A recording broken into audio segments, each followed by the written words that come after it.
दोस्तों, तुम्हारे और तुम्हारे प्यार के बीच की दूरियां कम हो या ना हो, लेकिन मार्स और अर्थ के बीच की दूरियां कम हो सकती है क्या? तो उससे मेरा क्या फायदा? और आखिरकार ग्रहों के बीच की दूरियों में इतना बदलाव क्यों आता है? अच्छा। और दोस्तों, हाइड्रोजन सस्ती होने के बावजूद जो उड़ने वाले बलून रहते हैं उनमें हीलियम क्यों भरी जाती है? और क्या हमारे देश में हाइड्रोजन बलून उड़ाना बैन है क्या? अगर इन सवालों के जवाब चाहिए तो वीडियो को एंड तक जरूर देखना, ठीक है। क्योंकि हम डेली ऐसी वीडियो लाते हैं जिसमें उस दिन के हिस्टोरिक फैक्ट हम बताते हैं। तो चैनल को सब्सक्राइब करते हुए घंटी जरूर बजा देना। और दोस्तों, ये फैक्ट हम इसलिए बता रहे हैं क्योंकि आज के दिन हाइड्रोजन बलून की इन्वेंशन हुआ था। क्या कभी अर्थ और मार्स के बीच की दूरियां कम होगी या नहीं होगी? ये चीज़ जानने से पहले हमें ये चीज़ जाननी होगी कि क्या दो प्लेनेट अपने बीच की दूरियों को कम या ज़्यादा करते हैं।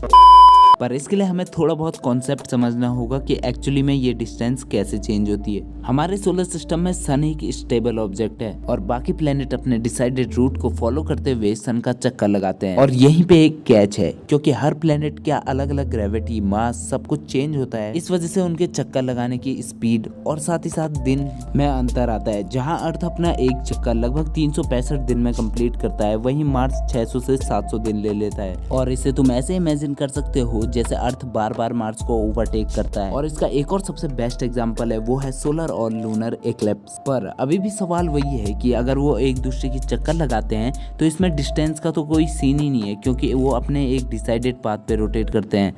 और यहाँ पे आता है मेन कॉन्सेप्ट। जो पाथ होता है जिस पे कोई प्लेनेट रिवॉल्व करता है वो सर्कुलर नहीं होता है, लेकिन होता है इलेप्टिकल, लगभग अंडे की शेप का। तो उस टाइम पे एक ऐसा पॉइंट आता है जहाँ पे पास वाला प्लेनेट थोड़ा दूर चले जाता है सन से और दूर वाला प्लेनेट पास आ जाता है सन के, जिस वजह से डिस्टेंस कम होती है। यानी मार्स और अर्थ के बीच की डिस्टेंस कम होना पॉसिबल है।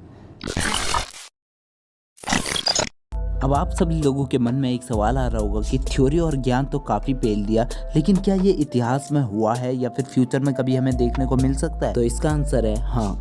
और हमारे पास इसका एक प्रूफ भी है जो कि ज्यादा पुराना नहीं है। 2003 में मार्स ने अपना सबसे क्लोजेस्ट अप्रोच किया अर्थ की तरफ, और ये हुआ 60,000 सालों में पहली बार। और लोगों का मानना ऐसा है कि उस टाइम पे मार्स इतना ज्यादा चमक रहा था कि तुम अपनी नंगी आंखों से भी उसे देख सकते थे। लेकिन क्या हम लोग इसे देख पाएंगे? ये कहना तो मुश्किल है, क्योंकि साइंटिस्टों के हिसाब से 2287 में ही अगली बार हमें ये क्लोजेस्ट अप्रोच देखने को मिलेगा। और तब तक तो शायद हम में से कोई जिंदा भी ना रहे होगा, तो कमेंट कर देना। बैलून की डिस्कवरी भले जब भी हो, लेकिन हम बेसिकली बात करते हैं कॉन्सेप्ट्स के ऊपर।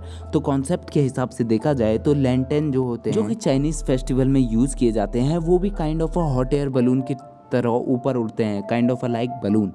तो फिर चाइना में तो ये काफ़ी टाइम पहले से चल रहा है, इस वजह से हम कोई अनुमान नहीं लगा सकते हैं कि बलून की डिस्कवरी असल में हुई कब थी। तो फिर ऐसी क्या वजह है जिस वजह से हम बलून और हॉट एयर बलून को डिफरेंशिएट करते हैं? हॉट एयर बलून और बलून में केवल एक डिफरेंस है, पहला है उनका शेप की वजह से। जहाँ बलून कम्प्लीटली क्लोज्ड एक बॉडी है, वहीं हॉट एयर बलून नीचे से ओपन रहता है। हॉट एयर बलून को उड़ाने का कॉन्सेप्ट काफी सिंपल है कि गर्म हवा ठंडी हवा के मुकाबले ऊपर उड़ जाती है, जिसकी वजह से हम गर्म हवा की मदद लेके ऊपर उड़ते हैं हॉट एयर बलून के थ्रू। वहीं बलून वर्क करता है concept of weight of gases. जिस गैस का वेट कम होगा वो गैस ज्यादा ऊपर उड़ेगी, उसी हिसाब से बलून का डिजाइन करते हैं।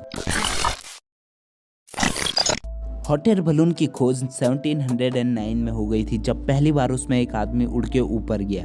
लेकिन 1824 में माइकल फराडे ने एक रबड़ बैलून बनाया अपने एक एक्सपेरिमेंट को परफॉर्म करने के लिए। पर उन्होंने ये सोचा भी नहीं था ये बलून उड़ाने के भी काम आ सकता है, क्योंकि उनकी बलून की डिस्कवरी से काफी टाइम पहले 1766 में गैसियस एलिमेंट के ऊपर स्टडी कर रहे दो लड़के चार्ल्स और रॉबर्ट, इन्होंने डिस्कवरी की लॉ ऑफ वॉल्यूम्स की। लॉ ऑफ वॉल्यूम के बारे में जानने के बाद इन्हें पता लगा कि अगर किसी बॉडी के अंदर हम ऐसी हवा भर दें जो उस बॉडी के बाहर की हवा के कंपैरिजन में हल्की हो और उसमें इतना पोटेंशियल हो कि वो इसको उठा सके, तो वो बॉडी उड़ने लगेगी। और इसी कॉन्सेप्ट का इस्तेमाल करके उन्होंने एक एनवेलप टाइप बनाया। अब यहाँ पे एक चीज गौर करने वाली है कि उस समय तक बलून की डिस्कवरी हुई नहीं थी, तो इन्होंने एक एयर टाइट बैग बनाया। उसके बाद से 2 कलर के सिल्क का यूज किया और रबड़ की मदद से एक ऐसा इन्वेलप टाइप बना दिया जिसके अंदर ये हाइड्रोजन गैस को भर सकते थे। और फाइनली आखिरकार आज के दिन 1783 में इन्होंने पेरिस में, जहाँ पे आज के टाइम पे आईफिल टावर है,